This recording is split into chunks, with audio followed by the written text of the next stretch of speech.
Salam rahayu-rahayu buat saudaraku sekalian yang ada di mana saja. Saudaraku,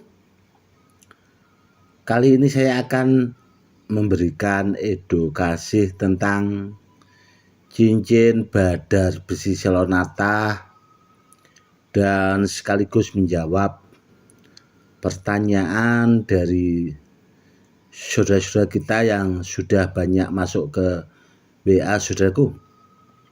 Dan kebetulan ini ada 2 cincin badar besi selonata, barang simpanan yang lumayan lama saudaraku, karena cincin ini itu sudah saya simpan ada sekitar 6 tahun yang lalu saudaraku.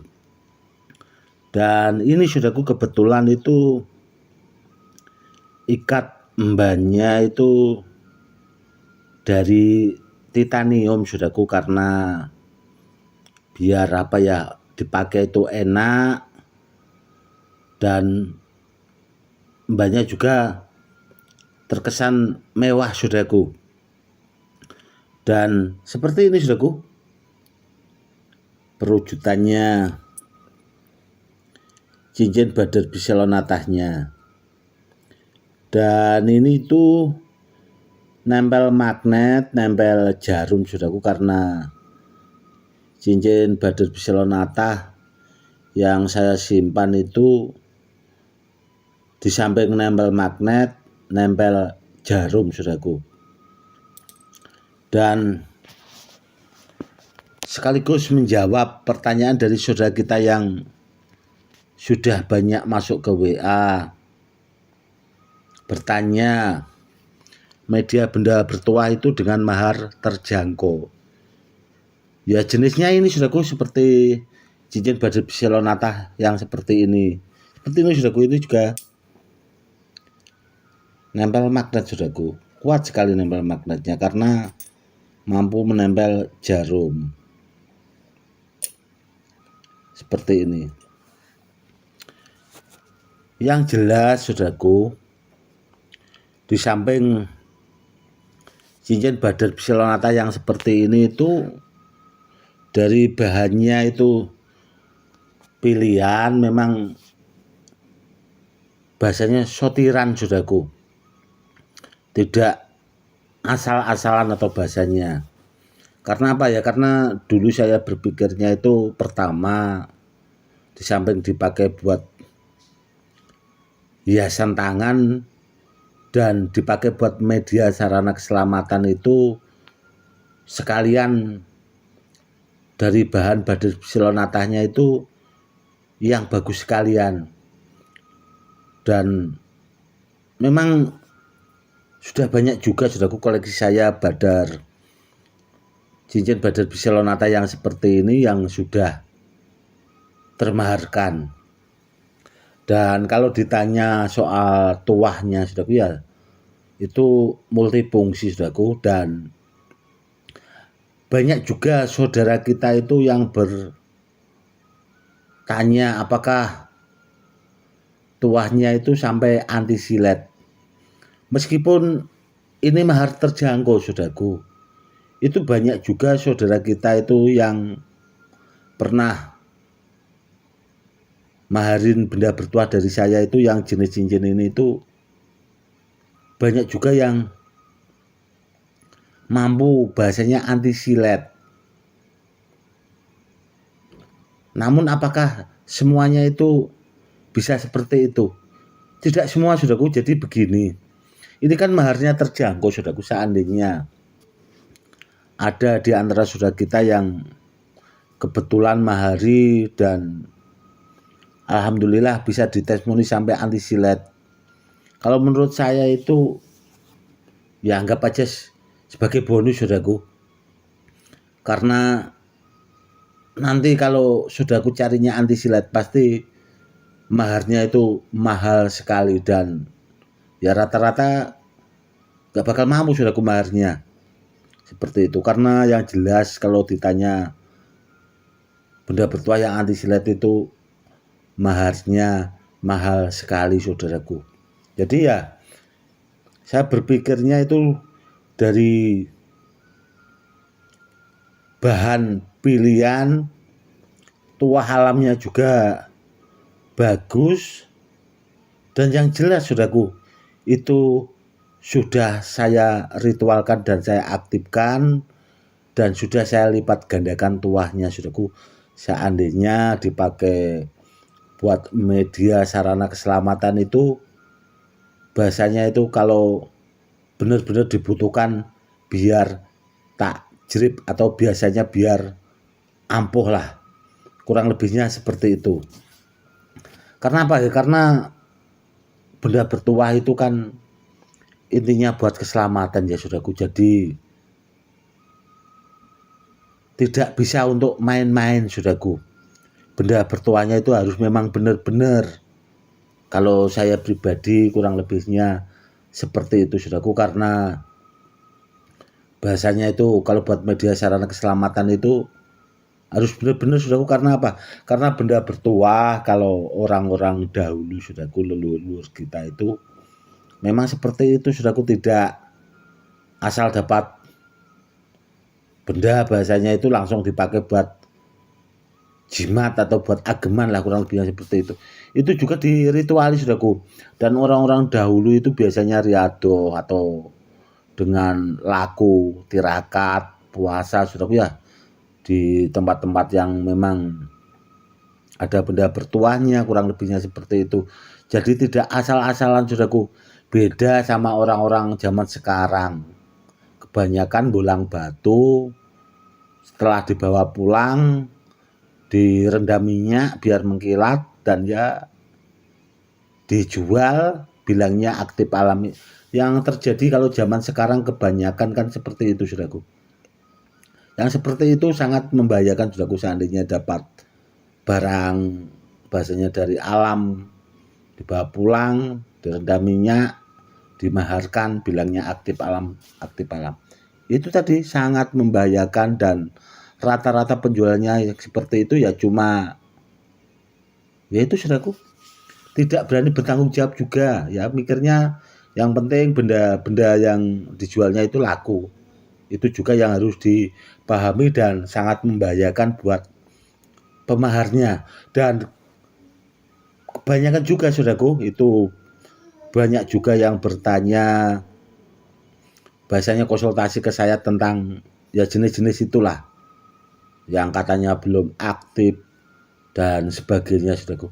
Padahal saya juga sering mengingatkan kalau benda bertuah itu yang diutamakan harus aktif, dan itu juga saudaraku harus sama orang yang memang benar-benar memahami.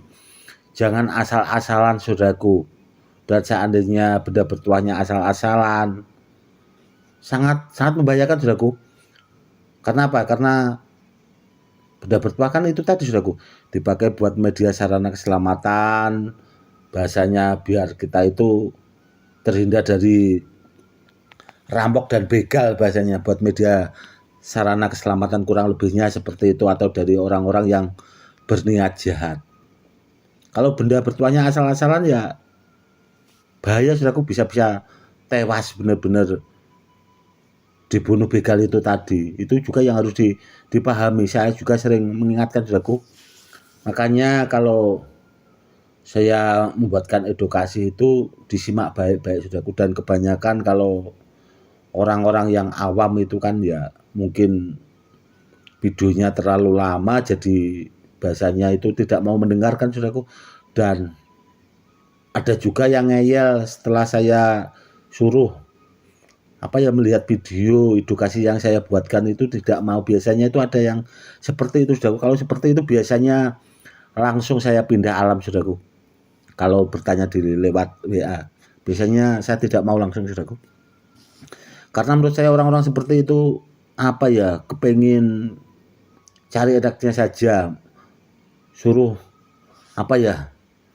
belajar lewat edukasi yang saya buatkan itu tidak mau. Dan yang paling saya tidak suka itu orang ngeyel saudaraku. Kenapa ya? Karena orangnya tidak paham, ngeyel kan ya cuma sekedar bikin repot saudaraku. Itu seperti itu biasanya tidak saya layani saudaraku. Bahasanya sayanya itu yang tidak mau ngurusi orang-orang rewel yang bahasanya dikasih wawasan pengertian namun percuma, bahasanya tidak apa ya, ada manfaatnya. Ya eman-eman bahasanya pengertiannya saudaraku, atau eman-eman edukasinya yang disampaikan itu tadi. Intinya itu tadi saudaraku ya, benda bertuah itu harus yang benar-benar saudaraku, tidak hanya sekedar buat media sarana keselamatan. Itu tadi saudaraku yang harus dipahami. Jangankan dipakai buat perang saudaraku ya. Kalau orang-orang dahulu benda bertuah itu zaman leluhur kita itu kan memang dipakai buat media sarana keselamatan, perang melawan penjajah saudaraku. Kalau benda bertuahnya asal-asalan, jangankan kalau dipakai buat perang saudaraku. Sama begal aja itu tadi saudaraku, bisa-bisa sudah mati duluan ya, karena itu tadi katanya aktif alam, buru-buru dipakai buat perang saudaraku. Sama begal aja sudah tidak mampu. Beda kalau benda bertuah orang-orang dahulu saudaraku, itu memang benar-benar dipakai buat media sarana keselamatan, dipakai buat bahasanya melawan penjajah Belanda saudaraku. Apalagi kan kalau sekarang saudaraku ya, ini kan lagi musim-musim perang antar negara saudaraku ya, itu yang lagi rame. Kalau benda bertuahnya itu tadi bahasanya yang katanya aktif alam, paling kena ledakan sudah mati duluan saudaraku. Bahasanya belum keserempet aja lah bahasanya, nggak sampai kena ledakannya. Ya karena itu tadi, dan orang yang bilang aktif alam itu ya rata-rata tidak bisa mengaktifkan. Bahasanya orangnya juga rata-rata tidak mau belajar saudaraku. Orang seperti itu dia terlalu meyakini apa yang itu tadi, aktif alamnya itu tadi saudaraku. Kebanyakan ya itu tadi saudaraku, orangnya tidak mau berkembang di situ saudaraku, jadinya bahasanya itu gendengnya itu permanen saudaraku. Gendengnya itu permanen ya, karena itu tadi tidak mau belajar. Karena sebenarnya kan orang-orang dahulu sudah mengajari kita bahasa saudaraku ya, melalui bahasanya sanepo dan sebagainya. Sanepo itu bahasanya simbol-simbol saudaraku. Kalau tidak paham bahasa Jawanya itu sanepo. Kurang lebihnya seperti itu. Atau seandainya masih ada yang kurang paham dengan bahasa sanepo, bisa konsultasi ke WA saja saudaraku ya. Sebenarnya orang-orang dahulu itu sudah mengajari banyak hal tentang benda bertuah saudaraku, kalau kita bisa atau mau mempelajari. Beda sama orang-orang yang banyak ya bahasanya itu cuma sekedar jualan-jualan. Ya kurang lebihnya seperti itu saudaraku, yang harus diwaspadai itu tadi. Karena benda bertuah itu tadi sudah saya sebutkan di awal, tidak bisa untuk main-main saudaraku, harus benar-benar. Dan saya pribadi kalau benda bertuah itu yaitu saudaraku, saya pelajari asal usulnya. Dan banyak juga sih sebenarnya tahu-tahu yang WA saya nawari benda-benda bertuah, padahal benda-benda bertuahnya itu ya asal-asalan saudaraku. Orangnya juga tidak paham. Kurang lebihnya seperti itu. Benda bertuah itu kan harus bahasanya itu di bidangnya saudaraku, tidak untuk asal-asalan. Kurang lebihnya seperti itu. Oke saudaraku, mungkin cukup sekian dulu edukasinya kali ini, semoga lebih bermanfaat ya saudaraku. Itu tadi yang harus dipahami, dan sudah saya bahasanya jawab pertanyaan yang sudah banyak masuk ke WA tentang benda bertuah dengan mahar terjangkau. Ya contoh jenis-jenis cincin ini saudaraku, dan soal kualitas sudah banyak terbukti akan keampuhannya saudaraku, karena benda bertuahnya itu tadi juga cincin batu Silonatanya itu kan pilihan yang sudah saya aktifkan, benar-benar saya ritualkan saudaraku, tidak bahasanya katanya memang benar-benar saudaraku, karena ya itu tadi saya mikirnya seandainya tidak ada yang mau mahari akan saya koleksi saudaraku, kurang lebihnya seperti itu. Oke saudaraku, mungkin cukup sekian dulu edukasinya kali ini, semoga lebih bermanfaat. Salam rahayu, salam hormat, saya Gus Edi.